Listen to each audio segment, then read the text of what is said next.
اب سردی کا موسم ہے, گرمی نہیں ہے, اگر کوئی 15-20 دن 10 دن 20 دن کے لیے جیل جانا پڑے تب بھی کوئی اعتراض نہیں. اور اگر دیکھیں ہمارے ایکس پرائم منسٹر 3 دفعہ رہے ہیں, اگر ان کے لیے اس کو رائیونڈ کو سب جیل قرار دے دیا جائے, کسی ہاسپٹل کو سب جیل قرار دے دیا جائے فار ٹائمنگ, جب تک ان کی permanent bails after bails arrest bail نہیں ہوتی اور ان کی سزا میں جو بیلز ہیں وہ نہیں ہوتی, تو کوئی مذائقہ نہیں ہے کہ مطلب انہوں کے ساتھ ایک زیادتی ہوئی ہے. اور نون لیگ والے کہتے ہیں کہ شدید زیادتی ہوئی ہے, اور زیادتی کرنے والے بھی جنرل باجوہ جنرل فیض تھے, اور مجھے کیوں نکالا کا نعرہ بھی جنرل فیض اور جنرل باجوہ کے اگینسٹ تھا, اور پھر مجھے اقتدار میں کیوں ڈالا وہ بھی جنرل فیض اور جنرل باجوہ صاحب کی ہی وجہ سے تھا. تو یہ حقائق بھی مجھے بڑی امید ہے کہ نواز شریف صاحب چونکہ تاریخ سے انہوں نے بہت سبق سیکھا ہوگا, یہ عوام کو بتائیں گے کہ آیا جب باہر تھے بیمار گئے تو وہ منشا سے گئے, کس طریقے سے گئے, پھر واپس کس طریقے سے آ رہے ہیں. لیکن صرف ایک بات آپ کو میں بتا دوں شمائلہ, آپ زبردستی ریڈ کارپٹ بچھا لیں, وی وی آئی پی طریقے سے پروٹیکٹیو بیلے لے لیں, آپ منار پاکستان سے خطاب کر لیں, عوام بیوقوف نہیں ہے. عوام کو ہر چیز یاد ہے, کس نے کیا کیا کیا اس ملک کے ساتھ, اس ملک کے نظام کے ساتھ. میرا صرف ایک ہی بات ہے, میری ایک ہی اپریہنشن ہے کہ خدا را جن سے آپ فیور لیتے ہیں نا مشکل میں, جب آپ مشکل میں آتے ہیں تو ان کا گربان نہ پکڑا کیجیے. اور یہ نون لیگ کا وتیرہ رہا ہے. ٹھیک ہے. اچھا منور صاحب, آپ ہمیں بتائیے, نواز شریف کی واپسی کے تمام راستے صاف ہو گئے ہیں, اور کیا ان کی واپسی سے اب پاکستانی عوام کے مسائل سے جو ہیں جان چھوٹنے والی ہے, جو کہ نون لیگ کا ایک بیانیہ بھی ہے؟ مجھے تو اس بات کی بہت توقع ہے کہ اب ملک میں جو معیشت گرو کرے گی, بزنس چلے گا, عوام کے مسائل حل ہوں گے, لوگوں مہنگائی کم ہوگی, ڈالر مزید نیچے آئے گا, سونے کی قیمت نیچے آئے گی, اشیاء فروغ کی قیمتیں بھی نیچے آئیں گی. یہ 1 یونٹ 1 بیلٹ والا معاملہ جیسے کہ میرے بھائی نے کہا شاید اس کی وجہ سے آئے, لیکن میں پورے وثوق سے یہ بات کر سکتا ہوں کہ اس ٹائم پہ بھی جو حکومت چل رہی تھی اس میں اسحاق ڈار صاحب کی مشاورت پوری طرح شامل رہی ہے, اور چیزوں کو کنٹرول کرنے کے حوالے سے بھی ان کا مشورے جو ہے حکومت مانتی رہی ہے, اور اس پہ عمل بھی ہوتا رہا. اور یہ میاں صاحب کی جو ویژن ہے اس پہ بیک ڈور پہ ہی یہ معاملات ہوئے, اور ایسا نہیں ہے کہ جو دنیا کے دوسرے ممالک ہیں وہاں سے ہمیں سپورٹ نہیں ملی. میاں صاحب اگر وہ 4 عمرے کے لیے گئے تھے دوسری دفعہ, اور وہاں پہ مہینہ ایک لگایا انہوں نے کم و بیش, اس سے پہلے وزٹ میں بھی وہ سعودی عرب میں آ کے ٹھہرے تھے, اس کے بعد پھر دبئی, اور دبئی سے پھر ان کی واپسی ہوئی تھی. تو ابھی بھی یہی ہے کہ وہ سب سے پہلے انہوں نے دبئی لینڈ کیا اور فوراً جو ہے وہ عمرے کی ادائیگی کے لیے چلے گئے, اور وہاں پہ ان کا جو ریسیپشن ہوا اور جہاں پہ ان کی جو ملاقاتیں ہوئی ہیں شاہی خاندان کے افراد کے ساتھ, تو وہ یقینی طور پہ کوئی ذاتی کاروبار کے لیے تو نہیں ہوئی, وہ پاکستان اور پاکستانی عوام کے لیے ہوئی ہیں کہ وہ اس میں وہ انویسٹمنٹ کے ذریعے وہ یہاں پہ اپنی کنٹریبیوشن کرے, اور جو پاکستانی لیبر وہاں پہ کام کر رہی ہے اس کے لیے مزید آسانی ہو, اور مزید جو وہاں پہ مارکیٹ ایکسپینڈ کر رہی ہے تو اس میں پاکستانیوں کی شمولیت جو وہ میکسیمم ہو سکے. تو یہ ساری چیزیں تو یہ ملک کی بہتری کے لیے صحیح. اس بات کا تاریخ, پاکستان کی تاریخ گواہ ہے اس بات کی کہ جتنی ڈیولپمنٹ میاں نواز شریف کے ادوار میں ہوئی ہے وہ ان کو ایک طرف کر لے اور باقی پاکستان کی ڈیولپمنٹ دوسری پلڑے پہ رکھ دیں, تو میاں صاحب کی جو ادوار تھے اس میں پاکستان کی اوور آل گروتھ وہ زیادہ رہی ہے. اس میں کوئی شک نہیں ہے کسی کو, اگر کوئی ہے تو وہ ریکارڈ کی بات دیکھ کے تو اپنا آپ کو مطمئن کر سکتا ہے. تو دوسری بات یہاں پہ میاں صاحب کے استقبال کے حوالے سے اور ان کی جو پروٹیکشن بیل ہے اس کے حوالے سے جو بات ہوئی ہے, مجھے اس پہ دکھ ہے کہ بھی ان کے ساتھ جس طرح کے معاملات ہوئے تھے اس پہ بھی میرے بھائی کو کبھی بات کرے کہ ان کو کس طریقے سے, کس پلاننگ کے لیے اور کس شخصیت کو اقتدار میں لانے کے لیے کیا کیا اقدامات کیے گئے, کس طریقے سے چائنیز پریزیڈنٹ کا دورہ جو ہے وہ منسوخ کروایا گیا, ملتوی کروایا گیا, اور کیسے وہ پھر واپس آئے, اور سی پیک کے لیے کیا کیا رکاوٹیں کھڑی کی گئی, اور پھر سی پیک کو بند کر کے کیا نواز شریف کی مخالفت کی گئی تھی یا پاکستان کے مفاد کو نقصان پہنچایا گیا تھا.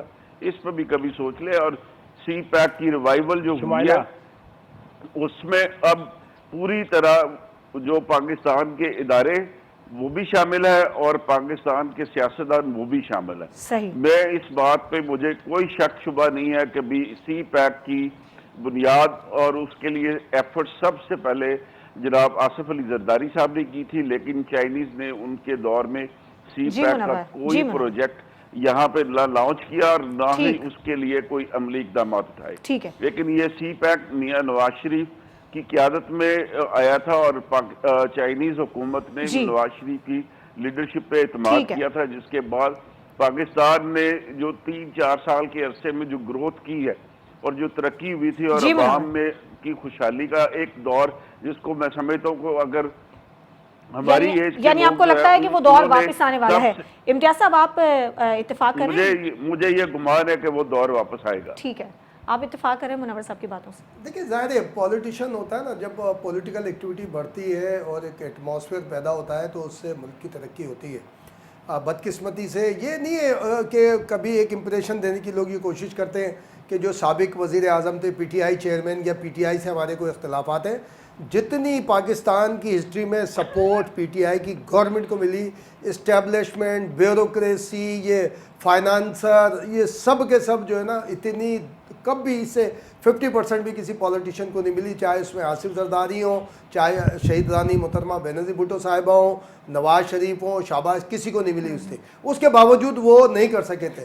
نہ $200 آئی تھی، نہ $100 آئی ایم ایف کے منہ پہ ماری تھی، نہ $100 ارب ہم نے کہیں اور ماری تھی. وہ آئی نہیں تھی $200 ارب جس کے دعوے کیے جاتے تھے. یہ بھی ریالٹی ہے. لیکن مشکل ترین حالات میں چاروں طرف سے گرے ہونے کے باوجود مخصوص اختیارات کے ساتھ پولیٹیشنز نے دیے ہیں رزلٹ، چاہے اس میں شہید رانی محترمہ بینظیر بھٹو صاحبہ ہو یا نواز شریف صاحب ہو یا آصف زرداری کا 18ویں ترمیم کا بہت بڑا کارنامہ ہو، جس کی وجہ سے نواز شریف آج اگر وزیر اعظم بن سکتے ہیں 4تھی دفعہ یا 30ری مرتبہ بنے تو وہ بھی ایک پولیٹیشین کا کمال تھا، آصف زرداری کا کمال تھا، پیپلز پارٹی کا کمال تھا کہ اس نے 18ویں ترمیم کی اور 30ری مرتبہ وزیر اعظم بننے کے لیے راستہ ہموار کیا اس میں سیاسی. لیکن گزشتہ 4 سال یا 5 سال پہلے جو معاملہ آیا اس میں پولیٹیکل ایکٹیویٹی ختم ہو گئی تھی. ہر دوسرا آدمی بندہ کہیں بھی جائے تو پہلے وہ شروع ہوتا تھا کہ آپ جب اپنے بزنس کی، اپنے ملک کی برائیوں سے آغاز کرو گے کہ یہاں تو سب چور ہیں یا لٹیرے ہیں، میں واحد آدمی اچھا ہوں اور پھر میں ایکٹیویٹی آگے بڑھاؤں، تو کوئی ٹرسٹ نہیں کرتا تھا، نہ کوئی ہوا، وہ فیل ہوا. ابھی پھر ہمیں ایک پولیٹیکل ریوائول نظر آ رہا ہے. اور یہ کاشف جو ایک بات کہہ رہے تھے نا، بات ایسے ہی ہے، زبردستی بھیجا گیا تھا، جیسے پرویز مشرف کے دور میں زبردستی پورے شریف خاندان کو بھیجا گیا تھا. اور اگر نواز شریف یہاں رہتے، کس نے، میں تو بار بار کہتا ہوں کہ کیبنٹ کی میٹنگ کس کی سربراہی میں ہوئی تھی؟ سابق وزیر اعظم پی ٹی آئی کے چیئرمین کی سربراہی میں. کس نے کیبنٹ نے منظوری دی تھی؟ پی ٹی آئی کی گورنمنٹ نے، کیبنٹ نے منظوری دی تھی. اور اس کے بعد عدالت کے حکم پہ وہ گئے تھے وہاں پہ آگے، اور حالات خراب ہوئے تھے. جب یہ کہا کہ اب بولے جی اگر کسی ریئل سیاستدان کو کوئی ملے، سہولت مل گئی، عدالت سے بڑا ریلیف مل گیا، بڑا کچھ ہو گیا. بھائی کبھی سنا ہے پاکستان کی ہسٹری میں کہ جج وزٹ کرتا ہو جا کے قیدی کے کمرے کا جا کے اور کہتا ہو یہ دیوار توڑو، یہ واک کرنی ہے، سائیکل دو، ایکسرسائز کرنی ہے، اس طرح کر دو؟ جبکہ ان کا وکیل کہتا ہے کہ ٹین کی چھت تھی، ہوائیں تیز آئیں، بارش ہوئی، اڑ گئی چھت اور پانی پورا کمرے میں بھر گیا اور ان کو باتھ روم میں جانے میں بھی مشکل ہوئی. کون یہ سی امکانہ ساری باتیں ہوتی ہیں. دیکھیں ایک پولیٹیکل پرسنالٹی کی واپسی ہے. میں تو اس حق میں بھی نہیں کہ ان کو اتنا زیادہ کچھ کرنا تھا، واپسی ہی سب سے بڑا ہوا ہے. اور یہ اس بات کا ثبوت ہے کہ سیاستدان ہی مسائل کا حل ہے، اور سیاستدانوں کو مشکل میں جو ڈالتے ہیں پھر وہ خود ہی مشکل میں آتے ہیں اپنے بندے کو جس کو بھی وہ لاتے. تو اب ملک میں ایک چیز طے ہو جانی چاہیے، میثاق جمہوریت کو وائڈ ہونا چاہیے اور سیاسی جماعتیں اس میں شامل ہونے چاہیے، اور چارٹر آف اکنامی ایک مستقل بنیادوں پہ سائن ہونا چاہیے. ٹھیک ہے، یعنی امید تو ہمیں رکھنی چاہیے، جو ہوگا وہ دیکھا جائے گا. ایک بریک کا وقت ہوا ہے. بریک کے بعد جب ہم واپس آئیں گے تو فلسطین کے معاملے پر OIC کا اجلاس ہوا. اس اجلاس میں صرف مطالبہ ہی کیا گیا، آخر فیصلے کیوں نہیں؟ اس کے پیچھے کیا وجوہات ہیں؟ اس پر بات ہوگی ایک بریک کے بعد.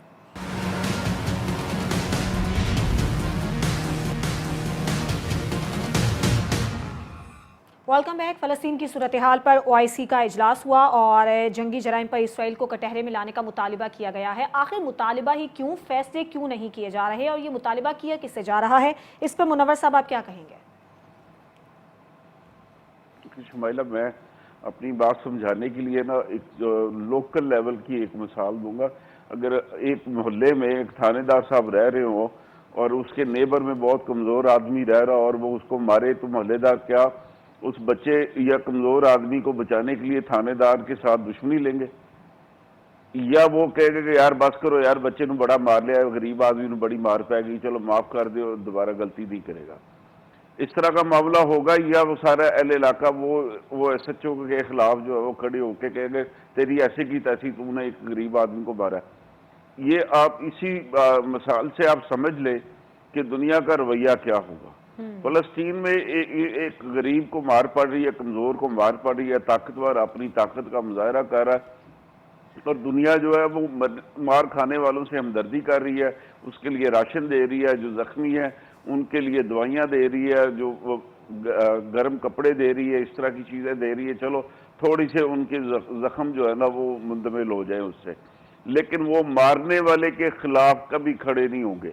یہ اسلامک ورلڈ جو ہے دو حصوں میں بٹا ہوا ہے, سب کو پتہ ہے, اس میں کوئی راکٹ سائنس نہیں ہے. ایک بلاک کو ایران لیڈ کر رہا ہے, دوسرے کو سعودی عرب کر رہا ہے.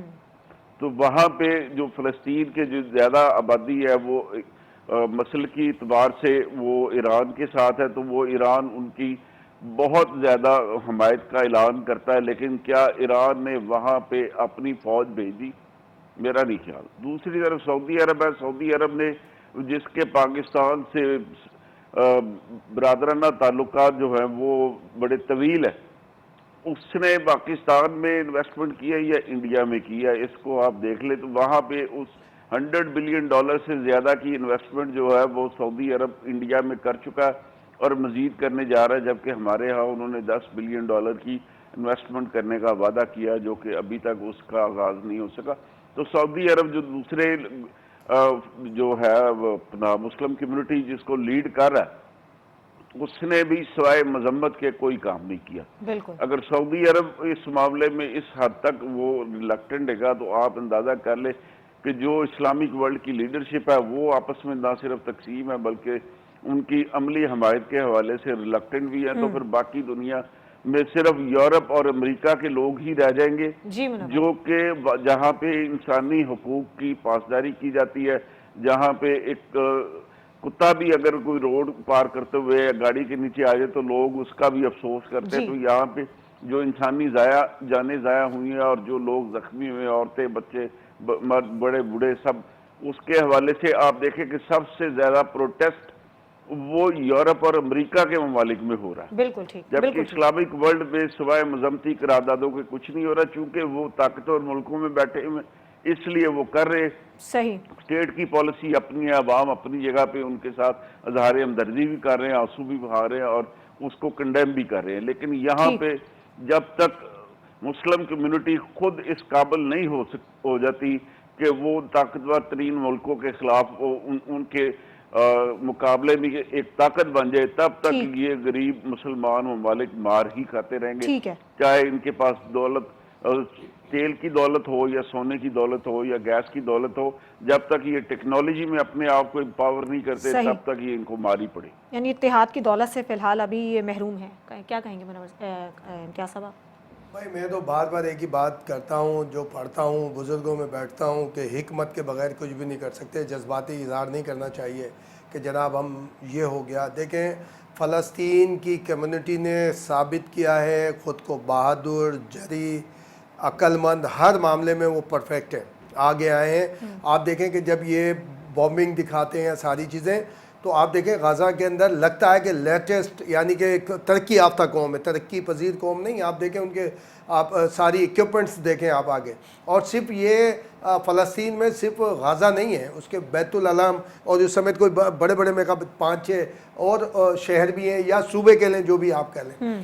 اگین آپ نے فلسطین کے صدر کا کوئی اسٹینڈ, جو فلسطین ایک ایڈمنسٹریشن ایکسیپٹ کی گئی ہے ورلڈ وائڈ, یعنی UN کے اندر ایک ایڈمنسٹریشن کے طور پہ اس کو ایکسیپٹ کیا گیا ہے.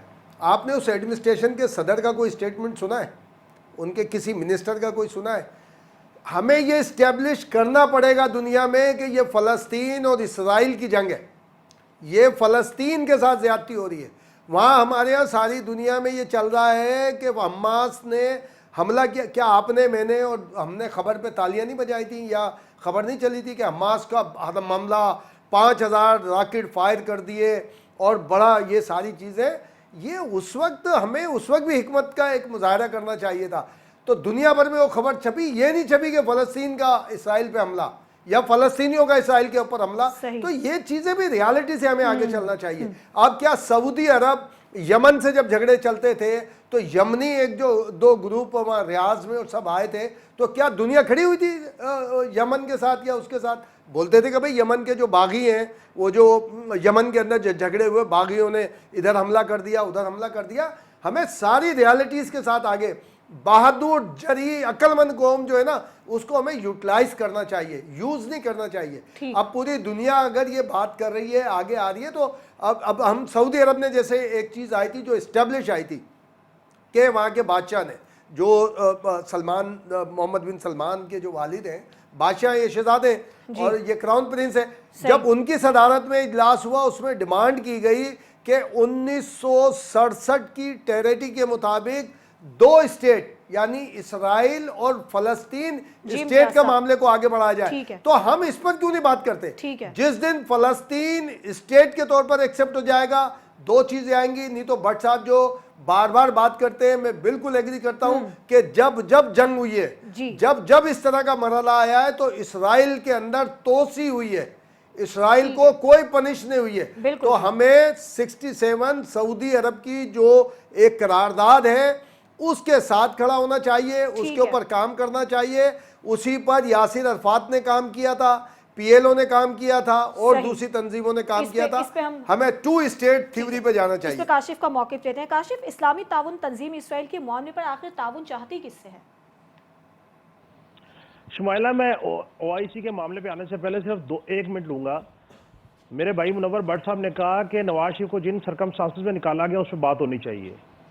بالکل بات میں کرتا ہوں کہ نواز شریف صاحب نے جنرل باجوہ کو آرمی چیف لگایا, پاناما لیکس جنرل باجوہ صاحب کے دور میں ہوئی, مجھے کیوں نکالا کی تحریک جنرل باجوہ صاحب کے دور میں ہوئی, اس کے بعد جنرل باجوہ کے دور میں نواز شریف صاحب باہر گئے علاج کی غرض سے, اور پھر جنرل باجوہ صاحب کے دور میں ہی اقتدار واپس میسر آ گیا. دوسری بات, اسحاق ڈار صاحب آج نگران سیٹ اپ کو اگر ان پٹ دے رہے ہیں کہ ڈالر 280 پہ آ گیا, سونا نیچے آ گیا, پیٹرول نیچے آ گیا, تو یہ میرے لیے بڑی سرپرائزنگ ہے کہ اسحاق ڈار صاحب اپنے دور پہ تو کر نہیں سکے, ڈالر امپورٹ کروا رہے تھے, اور آج وہ ان پٹ دے رہے ہیں. اور میرے لیے اس سے بڑی سرپرائزنگ یہ ہے کہ اسحاق ڈار صاحب آرمی چیف صاحب کو مشورہ دے رہے ہیں کہ آپ یکسو پالیسی لے کے چلیں, کیونکہ یہ پالیسی تو آرمی چیف صاحب جنرل عاصم منیر صاحب نے دی تھی کہ کسی کارٹل کے کوئی خلاف کسی قسم کی بھی بلا تفریق کارروائی ہوگی. تیسری بات غزہ کی, دیکھیں میں بالکل اس بات پہ کنونس ہوں. شمائلہ, یہاں پہ میں جو بھی چھوٹی سی بات کروں گا, ذرا یہ میرے بھائی بتا دے کہ اسحاق ڈار کے دور میں ڈالر کی پرائس کیا تھی؟ جی کاشف. سر, اسحاق ڈار صاحب کے دور میں ڈالر کی پرائس 280 روپے نہیں تھی. ٹھیک, اچھا اب جی جو او آئی سی کا معاملہ ہے, دیکھیں او آئی سی کے معاملے کو اگر دیکھیں تو او آئی سی کے معاملے پہ دیکھیں اسلامک ممالک جو ہے ان کے اندر سٹرینتھ کیوں نہیں ہے, کیونکہ اسرائیل نے ہر ملک کو ٹارگٹ کر کے اس کی معیشت کو جکڑا ہوا ہے. اور اگر پاکستان کے کانفلکٹ کو, پولیٹیکل کانفلکٹ کو اٹھا لے پچھلی 2 دہائیوں کے, یعنی کہ مشرف صاحب کے بعد سے جو سو کال جمہوریت ریسٹور ہوئی, اور اس کے بعد پیپلز پارٹی کا دور, پھر نون لیگ کا دور, پھر تحریک انصاف کا دور, اور پھر نون لیگ کا یا پی ڈی ایم کا دور, ان تمام کے نیچے ایک ہی مت تھی کہ اسرائیل یہ منورنگ کر رہا تھا کہ کسی طریقے سے پاکستان اسرائیل کو تسلیم کر لے.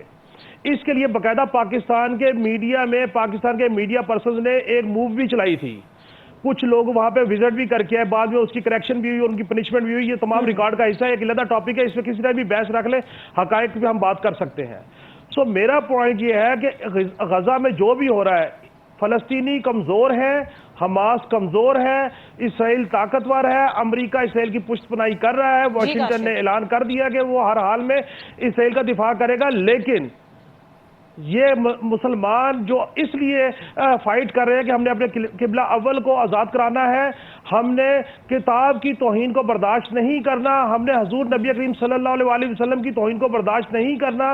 یہ آج نہتے ہیں، کمزور ہیں، ان کے اوپر طاقتور ملک بل پڑے ہیں، لیکن میں یقین سے کہتا ہوں کہ میرا اللہ ایسی نصرت بھیجے گا کہ ایک وقت آئے گا کہ یہ اسرائیل کو جو کے دانت کھٹے ہوں گے۔ اس کی ایک زندہ مثال افغانستان میں موجود ہے، اور اگر افغانستان کے طالبان، ایران اور یہ اسلامک بلاک نے اگر فائٹ شروع کر دی تو آپ دیکھیے گا کہ یہ پیچھے نہیں ہٹیں گے۔ اور آخر میں پاکستان نے آج بہت اچھا اقدام کیا، میں پاک فوج کو سلام پیش کرتا ہوں کہ انہوں نے آج پہلی اپنی ریلیف کھیپ جو ہے وہ این ڈی ایم اے کے ساتھ مل کے مصر میں بھیجی ہے غزہ کے مسلمانوں کے لیے، اور یہ اس بات کی نشاندہی ہے کہ پاکستان کی عسکری سیاسی قیادت جو ہے وہ اسرائیل کے لڑائی میں غزہ کے مسلمانوں کے ساتھ ہے۔ بالکل ایسے ہی ایک خبر یہ بھی آئی ہے کہ عراق میں 2 امریکی فوجی اڈوں پر حملے بھی ہوئے ہیں، تو بظاہر تو ایسا لگ رہا ہے کہ یہ جنگ پھیل رہی ہے۔ بریک ہوا ہے، بریک کا وقت ہوا ہے، بریک کے بعد جب ہم واپس آئیں گے تو بلاول بھٹو زرداری کی جانب سے ایک بیان دیا گیا ہے نواز شریف کی واپسی کے حوالے سے، اس پر بات ہوگی ایک بریک کے بعد۔ Welcome back. بلاول بھٹو زرداری نے یہ کہا ہے کہ پاکستان کی جمہوریت، آئین اور الیکشن کو صرف ایک شخص کی واپسی کے لیے روکا گیا ہے۔ صاف نظر آ رہا ہے کہ یہ بیان انہوں نے نواز شریف کی واپسی کے تناظر میں دیا ہے۔ امتیاز صاحب، کیا پیپلز پارٹی نواز شریف کی واپسی پر تحفظات کا شکار ہے؟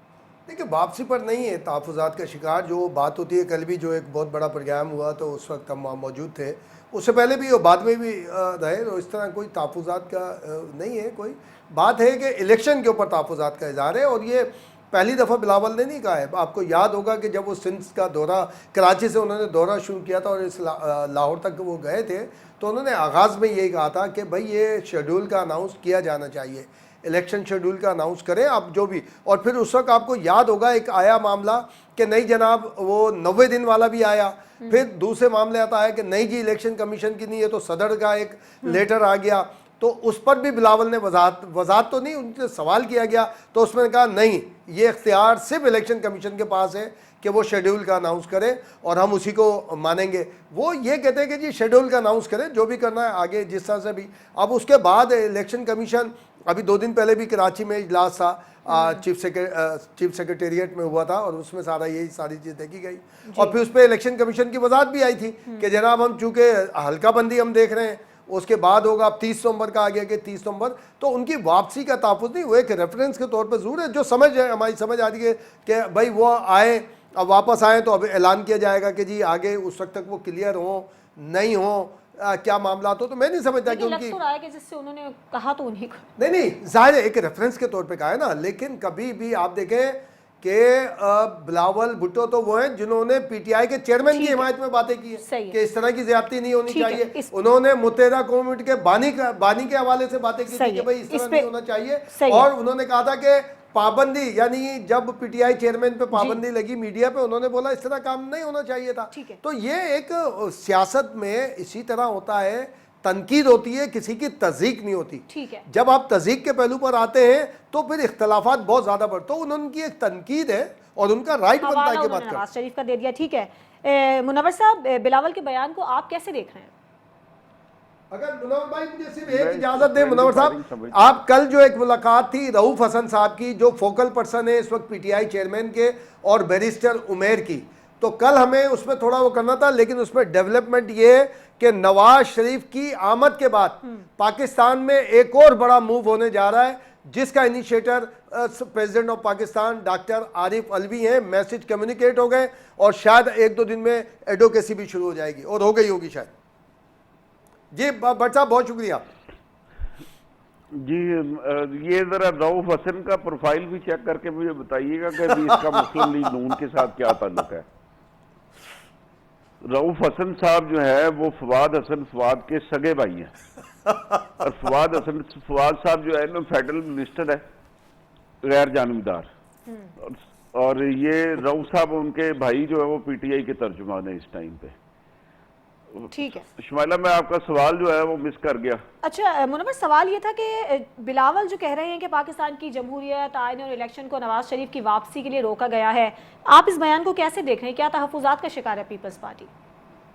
دیکھیں یہ والی نا فرینڈلی فائرنگ تھی، اور یہ فرینڈلی فائرنگ میں آپ کو پتا کہ ابھی اپنے ہی لوگ مارے جاتے ہیں. سی او ڈی جو ہو چکی ہے نا پیپلز پارٹی اور نون لیگ کے درمیان, وہ بنیادی طور پہ وہ بہت اس کے اوپر دونوں ہی جماعتیں کنفرم ہیں, فارم میں کی ہیں, اس سے ہٹنے کے لیے کوئی بھی تیار نہیں ہے. یہ بات آپ ذہن میں رکھیے گا. نہ نون لیگ اس لیول پہ جائے گی کہ وہ سی او ڈی کی چارٹر آف ڈیموکریسی جو ہوا تھا اس کی خلاف ورزی ہو, اور نہ پیپلز پارٹی اس لیول پہ جائے گی کہ سی او ڈی جس پہ محترمہ بینظیر بھٹو نے دستخط کیے تھے اس سے وہ ہٹ جائے. تو یہ والی فرینڈلی فائرنگ تو الیکشن میں ہوتی ہے, لیکن بلاول صاحب نے جو بات کی ہے وہ بڑی درست کی ہے کہ ابھی انہوں نے عوام کو اٹریکٹ کرنے کے لیے ایک نشاندہی کی ہے کہ بھی وہ الیکشن کو میاں صاحب کی جی خواہش پہ ڈیلے کیا گیا, لیکن وہ یہ بات نہیں بتاتے کہ پیپلز پارٹی کی لیڈرشپ نے جب نئے سینسز ہونے جا رہے تھے تو اس کے لیے ووٹ دیا تھا, اور وہاں پہ ان کو یہ بتایا گیا تھا کہ اگر نئے سینسز کے اوپر پیپلز پارٹی اگر سپورٹ کرتی ہے تو پھر یہ الیکشن ڈیلے ہوں گے. ٹھیک ہے, اور یہ ان کے نوٹس میں یہ بات ان کی مشاورت اور رضامندی سے ہی یہ معاملہ ہوا تھا, لیکن چونکہ عوام کی یادداشت بڑی مختصر ہوتی ہے تو وہ بھول جاتے ہیں عام طور پہ کہ بھی یہ ماضی میں کیا ہوا کیا نہیں ہوا. تو ہمیں اپنے لوگوں کو یہ یاد دلاتے رہنا چاہیے کہ بھی اس میں جو الیکشن ڈیلے ہے اس میں پیپلز پارٹی کی کانسرٹ شامل تھی. بالکل ٹھیک, ابھی فی الحال میاں نواز شریف جو ہے ان کی واپسی ہو رہی ہے, اور میاں نواز شریف صاحب جو ہے وہ ایک بڑے جلسے سے جس کا شاید پہلے مسلم لیگ نون کبھی انتظام نہ کر سکی, ایک بڑا جلسہ ہونے جا رہا ہے, یعنی آپ کا یہ کہنا ہے. ٹھیک ہے منور, ذرا وقت کم ہے, کاشف کی جانب جائیں گے. نواز شریف صاحب, ٹھیک ہے کاشف, آپ بتائیے گا کیا تبدیلی دیکھ رہے ہیں نواز شریف کی واپسی کے بعد آپ؟